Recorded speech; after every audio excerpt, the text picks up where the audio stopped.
คนเจ๊งนี่20ข้อเลยแต่ละปีก็เจ๊งพอเรื่องนี้แต่ชุดสมัครแน่เลยเอาไปนึ่งกับช็อกจะเป็นนึ่งกับสองหรอกขบวนการกรรัสเซีย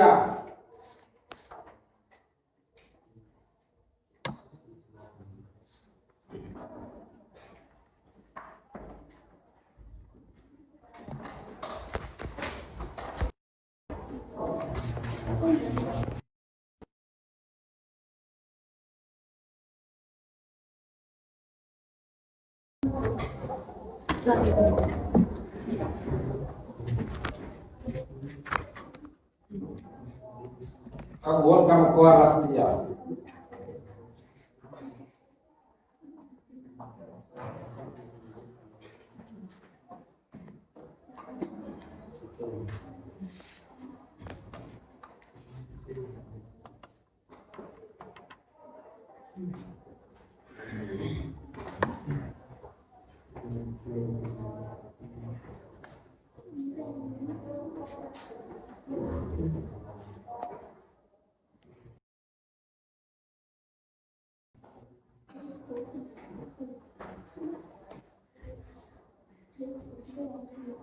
ตอนนี้ขบวนการกรรัสเซียพอเขาเป็นหมดแล้วการเป็นแผ่นดินตอนนี้ได้ก่อนขบวนการกรรัสเซียยกแถวที่หนึ่งมีการเปลี่ยนแปลงการปกครองมีการเปลี่ยนแปลงการปกครอง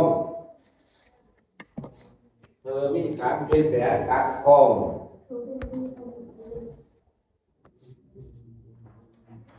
มีการเปลี่ยนแปลงการปกครอง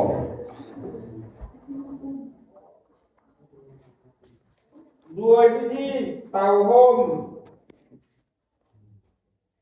ด้วยวิธีเตาห่ม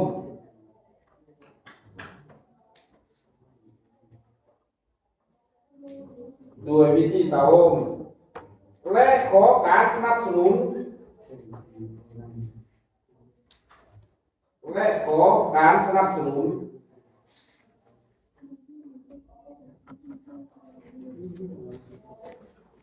จากชาวนาและประชาชน